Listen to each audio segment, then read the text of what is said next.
एक बार श्री महादेव जी पार्वती जी के साथ भ्रमण करते हुए मृत्यु लोक में अमरावती नगर में आए। वहां के राजा ने एक शिव जी का मंदिर बनवाया था। शंकर जी पार्वती जी के साथ वहीं ठहर गए। एक दिन पार्वती जी शिव जी से बोली, नाथ आइए आज चौसा खेलें। खेल प्रारंभ हुआ। उसी समय पुजारी पूजा करने को आए। पार्वती जी ने पूछा, पुजारी जी बताइए जीत किसकी होगी। पुजारी जी ने बिना सोचे समझे कहा कि भगवान भोलेनाथ ही जीतेंगे। किंतु अंत में जीत पार्वती जी की हुई। पार्वती जी ने मिथ्या भाषण के कारण पुजारी जी को कोढ़ी होने का श्राप दे दिया। पुजारी जी कोढ़ी हो गए। कुछ दिन बाद देवलोक की अप्सराएं पूजन के लिए आई और पुजारी जी को देखकर उनके कोढ़ी होने का कारण पूछा। पुजारी जी ने सब बातें बतला दी। अप्सराएं बोली, पुजारी जी आप 16 सोमवार का व्रत करो, महादेव जी आपका कष्ट दूर करेंगे। पुजारी जी ने उत्सुकता से व्रत की विधि पूछी। अप्सराओं ने पुजारी को 16 सोमवार व्रत की विधि बताते हुए कहा कि सोमवार के दिन सूर्योदय से पहले उठना, फिर स्नानादि से निवृत्त होकर स्वच्छ वस्त्र धारण कर लेना। इसके उपरांत आधा सेर गेहूं के आटे का चूरमा बनाकर उसके 3 भाग कर लेना। फिर भगवान शिव की प्रतिमा के समक्ष घी का दीपक जलाकर गुड़, नैवेद्य, फूल, बेलपत्र, चंदन, अक्षत, जनेऊ का जोड़ा लेकर विधि विधान से प्रदोष काल में भगवान शिव की पूजा करना। पूजा के बाद गेहूं के आटे से बनाए गए चूरमे के 3 भाग में से एक भाग भगवान शिव को अर्पित करना और एक आप ग्रहण करना। बाकी भाग को भगवान का प्रसाद मानकर सभी में बांट देना। इस विधि से 16 सोमवार व्रत करके 17वें सोमवार को 5 सेर गेहूं की बाटी का चूरमा बनाकर भोग लगाकर बांट दें। फिर सर्वकुटुंब प्रसाद ग्रहण करें। ऐसा करने से शिव जी आपके सारे कष्ट दूर करेंगे। ये कहकर अप्सराएं स्वर्गलोक को चली गईं। पुजारी जी यथाविधि व्रत कर रोग मुक्त हुए और पूजन करने लगे। कुछ दिन बाद शिव पार्वती जी पुनः आए। पुजारी जी को कुशल देखकर पार्वती जी ने उनके रोग मुक्त होने का कारण पूछा। पुजारी जी के कथन अनुसार पार्वती जी ने व्रत किया। फलस्वरूप कार्तिकेय जी पार्वती माता के आज्ञाकारी हुए। कार्तिकेय जी ने भी माता पार्वती से पूछा कि क्या कारण है जिससे मेरा मन आपके चरणों में लगा। पार्वती जी ने वही व्रत बतलाया।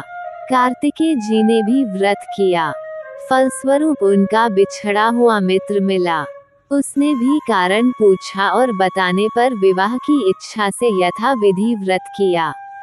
वो विदेश गया। वहां राजा की कन्या का स्वयंवर हो रहा था। राजा का प्रण था कि हथिनी जिसको माला पहनाएगी उसी के साथ पुत्री का विवाह होगा। वह ब्राह्मण भी स्वयंवर को देखने की इच्छा से एक और जा बैठा। हथिनी ने माला इसी ब्राह्मण कुमार को पहना दी। धूमधाम से विवाह हुआ। तत्पश्चात दोनों सुख से रहने लगे। एक दिन राजकन्या ने पूछा कि आपने कौन सा पुण्य किया जिससे राजकुमारों को छोड़ हथिनी ने आपको चुना। ब्राह्मण ने 16 सोमवार का व्रत सह विधि बताया। राजकन्या ने पुत्र प्राप्ति के लिए व्रत किया और सर्वगुण संपन्न पुत्र प्राप्त किया। बड़े होने पर पुत्र ने पूछा, माताजी किस पुण्य से आपको मेरी प्राप्ति हुई। राजकन्या ने सब विधि 16 सोमवार का व्रत बताया। पुत्र राज्य की कामना से व्रत करने लगा। उसी समय दूसरे राज्य के राजा के दूतों ने आकर उसे अपनी राजकुमारी के लिए चुना। आनंद से विवाह संपन्न हुआ। राजा के दिवंगत होने पर ब्राह्मण कुमार को राजगद्दी मिली। वह इस व्रत को करता रहा। एक दिन अपनी पत्नी को पूजा सामग्री शिवालय में ले जाने को कहा, परंतु उसने दासियों द्वारा भिजवा दी। जब राजा ने पूजन समाप्त किया तो आकाशवाणी हुई, इस पत्नी को निकाल दे, नहीं तो तेरा सत्यानाश कर देगी। प्रभु की आज्ञा मान उसने रानी को निकाल दिया। रानी भाग्य को कोसते हुए नगर में एक बुढ़िया के पास आई। उसका हाल देखकर बुढ़िया ने उसके सिर पर सूत की पोटली रख बाजार भेजा। रास्ते में आंधी आई, पोटली उड़ गई। बुढ़िया ने उसे फटकार कर भगा दिया। वहां से तेली के यहाँ पहुंची तो सब बर्तन चटक गए। तेली ने भी निकाल दिया। पानी पीने नदी पहुंची तो नदी सूख गई। सरोवर पहुंची तो हाथ का स्पर्श होते ही जल में कीड़े पड़ गए। उसी जल को पीकर आराम करने के लिए जिस पेड़ के नीचे जाती वह सूख जाता। वन और सरोवर की ये दशा देखकर ग्वाल उसे मंदिर के गोसाई के पास लेकर गए। उसे देखकर गोसाई जी समझ गए कि यह कुलीन अबला विपत्ति की मारी हुई है। धैर्य बंधाते हुए बोले, बेटी तू मेरे यहाँ रह, किसी बात की चिंता मत कर। रानी आश्रम में रहने लगी, परंतु जिस वस्तु पर इसका हाथ लगे उसी में कीड़े पड़ जाए। दुखी हो गोसाई जी ने पूछा, बेटी किस देव के अपराध से तेरी ये दशा हुई? पुजारी की बात सुनकर रानी ने सारी घटना बता दी। गोसाई जी बोले, बेटी तुम 16 सोमवार व्रत करो। रानी ने सविधि व्रत पूरा किया।